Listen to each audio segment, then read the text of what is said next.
দুপুরে টুকিটাকি যা কেনাকাটা ছিল সেগুলো হয়ে গেছে। এখন নচিকেতাতে চা খেতে যাচ্ছি, পাটুলির নচিকেতা নয়, যাদবপুরে একটা নচিকেতা বলেছে, ওটাতে চা খেতে যাচ্ছি, পাটুলিয়ে যাওয়া হবে।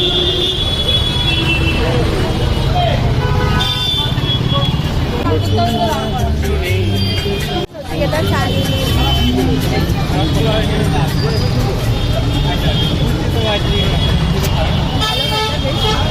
দেওয়া আছে, একটু আদাও দেওয়া আছে, এলাচ ফেলাচ দিয়ে। মানে এটা যেহেতু অনেকক্ষণ আগে করে গরম করে ফ্লাক্সে রেখেছিল, তো সেই কারণে টেস্টটা ভালো আছে, কিন্তু তার একটা ফোটানো চায় দেখবে একটা টেস্ট হয়, ওরকম টেস্ট নয়, মানে একদম কড়া চা নয়, বাট খেতে ভালো লাগছে। আদার একটা ফ্লেভার আছে, এলাচির একটা ফ্লেভার আছে, সুন্দর লাগছে, খারাপ।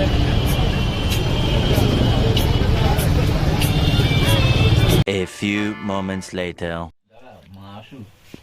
তো আজকে মায়ের জন্মদিন, এখন কেক কাটা হবে, তারপরে আমি একটু রান্না বান্না করবো, রাতে খাওয়া দাওয়া হবে। দেখলেই যে সব কেনাকাটা করলাম। তো এখন মা বাইরে গেছে, একটু আসছে, এসে তারপর কেক কাটবে। এই তো দেখো কেক, খুব সুন্দর কেকটা, আমি দোকানের ইনফরমেশন দিয়ে দেবো।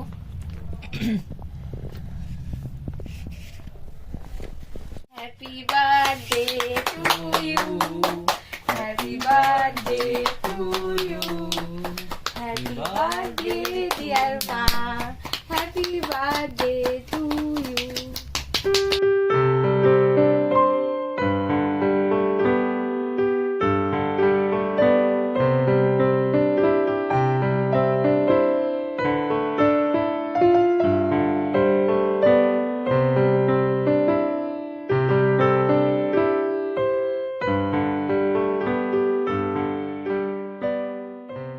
রান্নাঘরে চলে এসেছি। তো রান্নাঘরে এসেছি, তোমাদেরকে আগেই বলেছি যে আজকে একটা রান্না করব, সেটা হচ্ছে খুব সহজ পদ্ধতিতে, খুব সামান্য উপকরণ দিয়ে, যেগুলো আমাদের রোজকার বাড়িতে থাকে সেগুলো দিয়ে আজকে মাটন কষা বানাবো। আর বাঙালির মাটন কষা মানেই হচ্ছে কিন্তু আলু থাকবে, এই দেখো বড় বড় করে এরকম সাইজের আলু থাকবে, ঠিক আছে? আলু ছাড়া মাটন ভাবাই যায় না।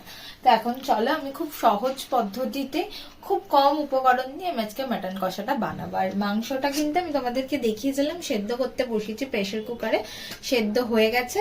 আর এই যে মাটনের স্টকটা আমি কিন্তু সেটা রেখে দিয়েছি, ঠিক আছে? এটা আমি ইউজ করব, কখন করব দেখাবো তোমাদেরকে। তো চলো এখন আমি কড়াইয়ে তেল দিয়ে দিই।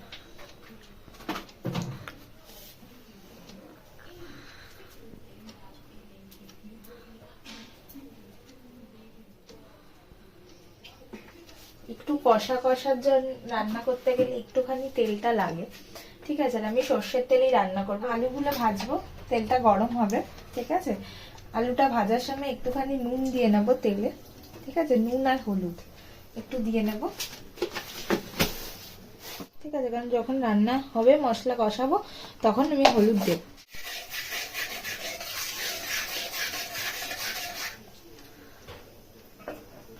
তো আজকের মেনুতে শুধু মাটন কষা নেই, আরো অনেক পদ আছে, ঠিক আছে? সেগুলো তোমাদেরকে দেখাবো। তো এখন রান্না করছি, সে রান্নাটা দেখাচ্ছি তোমাদেরকে।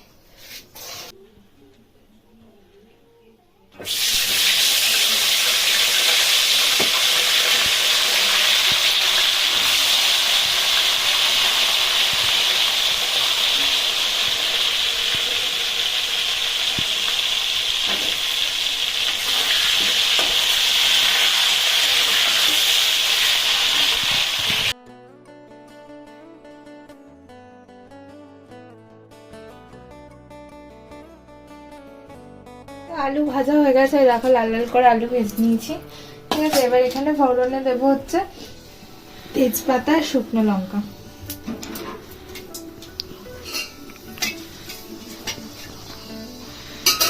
দিয়ে আমি এবার এই পেস্টটা দিয়ে দেবো, যেটাতে পেঁয়াজ আছে, লঙ্কা রয়েছে আর টমেটো আছে, ঠিক আছে? পেঁয়াজ আমি 4টে ছোট ছোট ছোট সাইজের নিয়েছি, টমেটো 2টো আছে, লঙ্কা ঝাল অনুযায়ী দেবে, আমি 4টে দিয়েছি লঙ্কা, কাঁচা লঙ্কা, ঠিক আছে? বাকিটা তোমরা তোমাদের মতো ঝাল অনুযায়ী দেবে। আর আদা রসুনের পেস্ট আমি পরে দিচ্ছি, আগে পেঁয়াজ এগুলো ভাজা ভাজা হয়ে যায় ভালো করে, তারপরে আমি দিচ্ছি।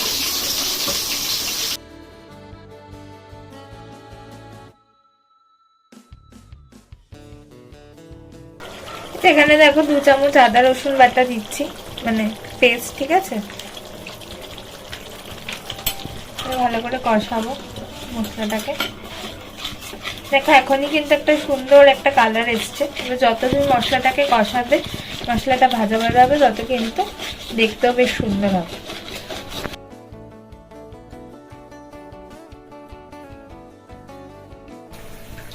টক দইটা ফেটিয়ে নিয়েছি, একটা জাস্ট 10 টাকার, এটা 80 গ্রাম মতন থাকে, ঠিক আছে, মাদার ডেয়ারি। এটার মধ্যে একটু নুন দিয়ে, তোমরা সবাই জানো এটার মধ্যে একটু নুন দিয়ে ফেটিয়ে নিতে। তাই দেখো এবার দইটা কিন্তু দিয়ে দিলাম ধরো। এমনি দেখো একটা রগরগে কালার কিন্তু আস্তে আস্তে আসছে, কিন্তু আমি এখনো কিন্তু সেইভাবে মশলাপাতি কিন্তু কিছু অ্যাড করিনি, ঠিক আছে।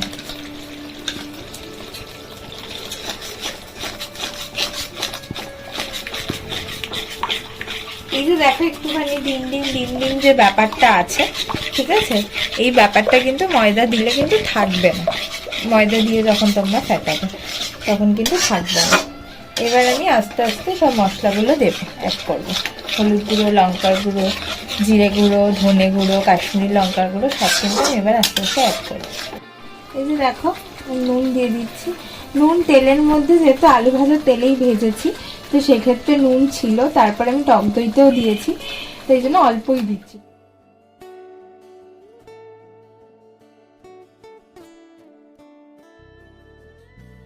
গুঁড়ো দিচ্ছি, ঠিক আছে।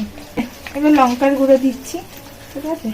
তোমরা চিনি দেবে, স্বাদ মতন দেবে, আমিও দিয়েছি, অল্প দিয়েছি, বেশি দিইনি। এই দেখো জিরের গুঁড়ো দিলাম, ঠিক আছে। আর এবার ধনের গুঁড়ো দেব।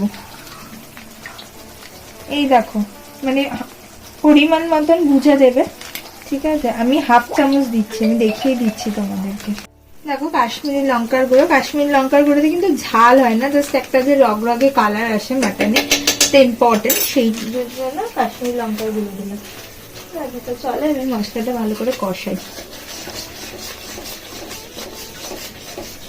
দেখো উপর দিয়ে কিন্তু তেল ভাসছে, ঠিক আছে। দেখবে এই যে আমি মশলাগুলো দিলাম, এবার দেখবে আস্তে আস্তে কড়াইয়ের গা দিয়ে একটা করে তেল ছাড়বে। যখনই দেখবে তেলটা ছাড়বে তখনই বুঝবে মশলাটা কষা হয়ে গেছে, ঠিক আছে।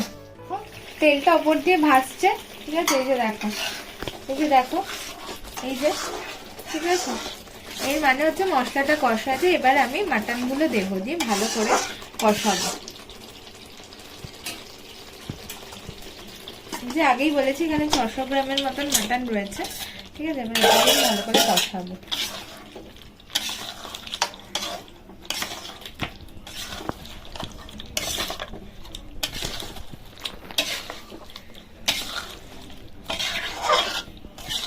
Later. আচ্ছা, মাংসটা কষানোর পরে, ঠিক আছে, এবার আমি আলুগুলো দিয়ে দেবো, ঠিক আছে। আলুগুলো দিয়ে একটু ভালো করে কষাবো।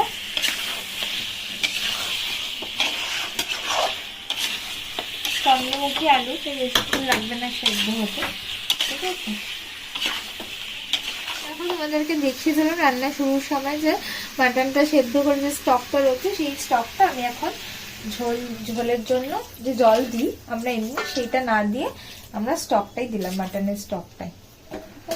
তো এই যে দেখো আমি অরিত্রাকে দেখেছি এরকম পর্ক রান্না করতে, ঠিক আছে। মানে খুব সহজ উপকরণ যেগুলো বাড়িতে মোটামুটি থাকে সেগুলো দিয়েই আমরা এটা বানাতে পারবো মাটন কষাটা। মানে হ্যাবও কোনো জিনিস আমাদের লাগবে না, এমনি অলরেডি দেখো আলু সেদ্ধ, মানে ভেজেছি যে আলু কিন্তু সেদ্ধ, যেহেতু চন্দ্রমুখী আলু, তাই বেশি কিন্তু লাগবে না সেদ্ধ হতে, ঠিক আছে। তো চলো একটু ঢাকা দেওয়া থাক, 5-10 মিনিট পর আসছি। 20 minutes later. আচ্ছা এই যে দেখো মোটামুটি চলে এসছি এখন। এইটা আমার স্পেশাল টাচ, এই যে ঘি দিয়ে দিলাম। এবার একটুখানি শাহি গরম মশলা দিয়ে একটুখানি 1-2 মিনিট রেখে নামিয়ে ফেলবো। দাঁড়া, শাহি গরম মশলাটা কিন্তু অল্প দেবে, বেশি দেবে না, তাহলে কিন্তু খুব বেশি ঝাঁজ হয়ে যাবে। এই যে দেখো এইটুখানি দেবো, ঠিক আছে, কারণ খুব বেশি হয়ে গেলে কিন্তু তখন আর খাওয়া যাবে না, মানে খুব ঝাঁজ হয়ে যাবে, তো সেই কারণে অল্প একটু দিলাম। দিয়ে দেখেছো মাটনের কালারটা দেখেই খিদে লেগে যাচ্ছে আমাদের খাবার। তাই দেখো মাটন রান্না রেডি, ঠিক আছে। এই হচ্ছে রাতে খাবার আয়োজন মায়ের জন্য, সেটা হচ্ছে কচু পাতা দিয়ে চিংড়ি মাছের ভাপা, মাটন কষা, ঠিক আছে, চাটনি, আর হচ্ছে রাবড়ি। এই হচ্ছে আচ্ছা, আর শেষ পাতে হচ্ছে এই যে স্প্রাইট, যেটা ভালোবাসে সেটাই, ছোট্ট। তা এখন মা খাবে, খেয়ে তারপরে একবারে বলে দেবে যে কেমন খাবারগুলো ছিল।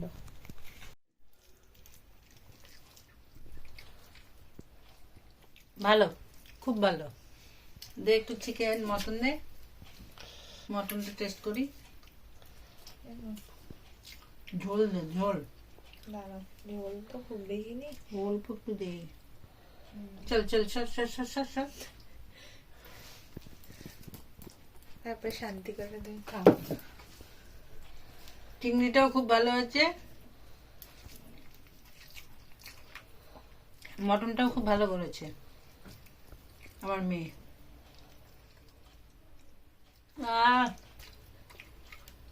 তার মধ্যে দাঁতের জোর নেই।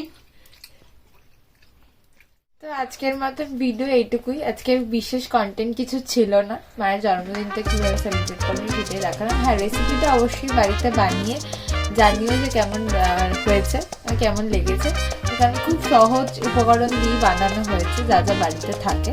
তো চলো, সবাই ভালো থেকো, সুস্থ থেকো। আর ভিডিওটা ভালো লাগলে জানো কি করতে, ভিডিওটা ভালো লাগলে লাইক করবে, কমেন্ট করবে, সাবস্ক্রাইব করে বেল আইকনটা প্রেস করতে ভুলবে না, যাতে নেক্সট টাইমের ভিডিওগুলোর নোটিফিকেশন তোমরা পেয়ে যাবে। তো চলো, টাটা।